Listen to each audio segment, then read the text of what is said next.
Hello friends, Radhe Radhe, जय श्री कृष्णा। आप सबको मेरा प्यार भरा नमस्कार। स्वागत है आपका क्या कहते हैं आपके नंबर में। मैं एस्ट्रोन्यूमरोलॉजिस्ट ललिता टंडन आज आपके साथ बात करूंगी राहु के राशि परिवर्तन पर।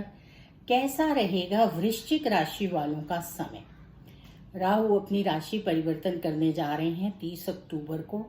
18 महीने के लिए वो अपनी राशि परिवर्तन करते हैं और जिस भी राशि में जाते हैं वहां 18 महीने रहते हैं। अभी हमारे जो राहु थे वो मेष राशि में थे, क्योंकि राहु और केतु 90 डिग्री के ट्रायंगल पर उल्टे चलते हैं, यानी वक्री रहते हैं हमेशा ही। इसीलिए वो 1 से 12 नंबर में जाएंगे, 2 नंबर में नहीं, क्योंकि वो हमेशा वक्री रहते हैं।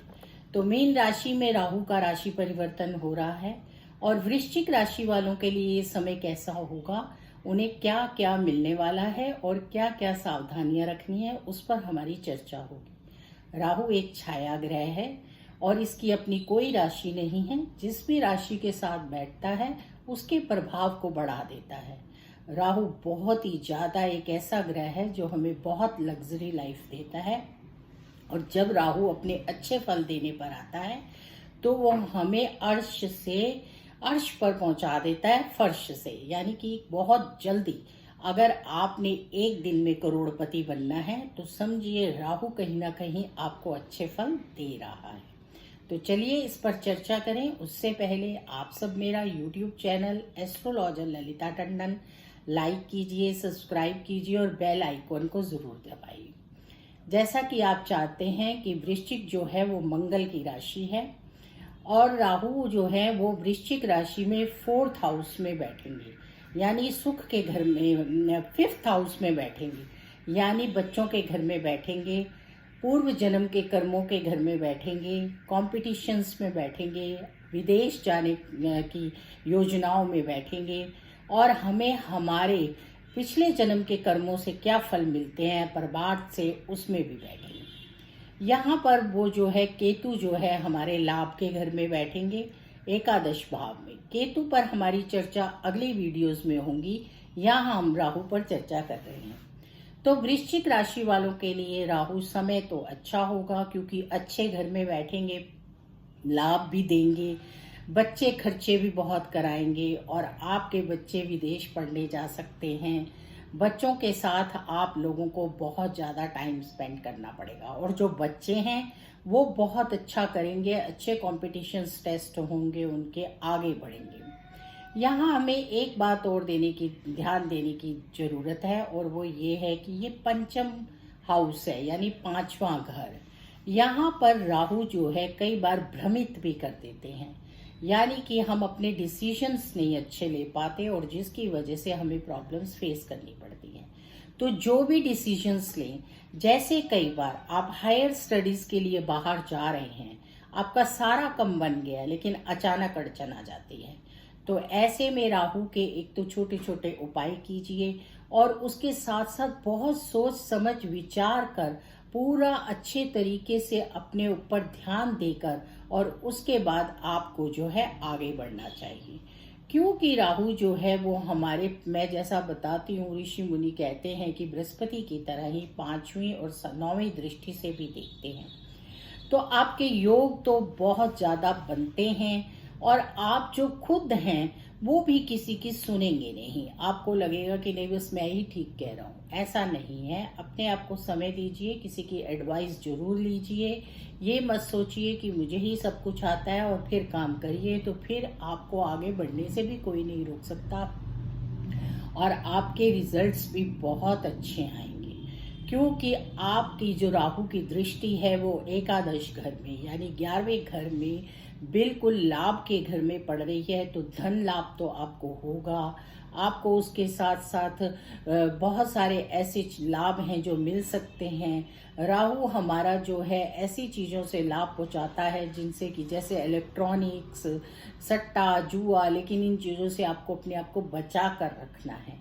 इसीलिए मैं कह रही हूँ कि एडवाइस लीजिए, किसी भी काम को करने की जल्दी मत कीजिए या किसी भी ऐसे चीज़ में आप ना फंसिए जिससे आपको आगे जाकर दिक्कत हो। और अगर आपके रिजल्ट्स अच्छे नहीं आ रहे, अब हम उस पर बात करेंगे, क्योंकि यहाँ पर हमें डेस्टिनी से बहुत कुछ मिलता है 5th हाउस में।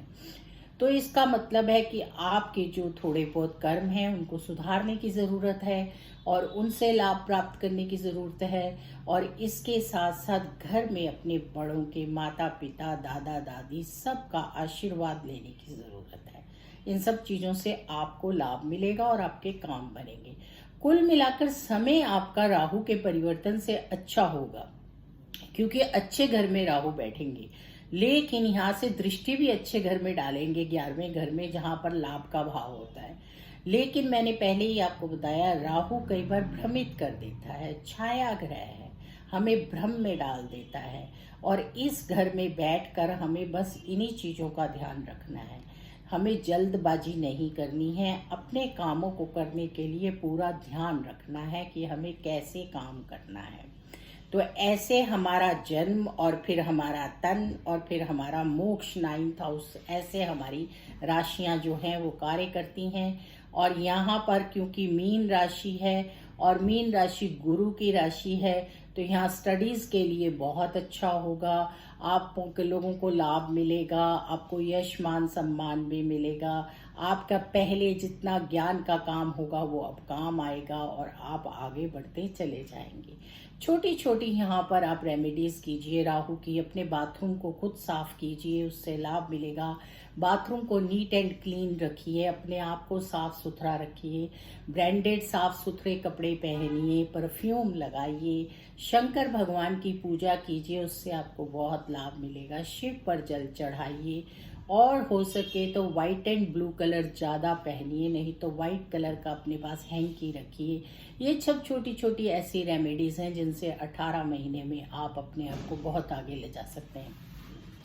मैंने आपको पहले भी कहा है कि राहु आपको अचानक धन दे सकता है, लेकिन वहां पर क्या काम होगा कि आपका धन ना खराब हो, कि आपको अपनी बुद्धि का इस्तेमाल करना पड़ेगा। और इसीलिए मैं कह रही हूँ कि अपने को ज़्यादा इंटेलिजेंट ना मानकर किसी की राय घर में या एडवाइस लेकर कार्य करेंगे तो बहुत आगे जाएंगे और आपके लिए ये 18 महीने बहुत ही सफल होंगे और आप इसमें हायर स्टडीज कर सकते हैं। अगर बच्चे हैं, व्यापारी हैं, तो आपको बहुत लाभ होगा। आप अपने कामों को अच्छे से करके अच्छे लाभ प्राप्त कर सकते हैं। और इसी तरह से अगर आप कोई नेता, राजनेता हैं, तो आप अच्छे इलेक्शंस जीत सकते हैं, आगे बढ़ सकते हैं जीवन में। राहु जो है वो हमें बहुत जल्दी सब कुछ देता है, लेकिन उस चक्कर में हम कोई ऐसा काम ना कर बैठे कि जिसकी वजह से हमें परेशानियां उठानी पड़ सकती हैं। आप देख लीजिए कि आप देख रहे हैं कि आप नेताओं की क्या हालत हो रही है। राहु ही इन सब चीज़ों में होता है, मदिरा, सट्टा, जुआ, और कहीं ना कहीं हम भ्रमित होकर कोई ऐसा कार्य कर जाते हैं कि फिर हमें पछताना पड़ता है। तो अपने सारे कार्य बहुत ही सोच समझकर विचार कीजिए। डॉग को कुछ ना कुछ जरूर दीजिए, हो सके तो रोड साइड स्वीपर को भी कुछ ना कुछ दान देते रहिए। उससे आपकी प्रॉस्पेरिटी भी बढ़ेगी और साथ साथ आपको लाभ भी होगा। राधे राधे, जय श्री कृष्णा। फिर मिलेंगे आपसे नई वीडियो में। तब तक के लिए आप सबको मेरा प्यार भरा नमस्कार। वीडियो पसंद आए तो कमेंट में राधे राधे जरूर लिखिए।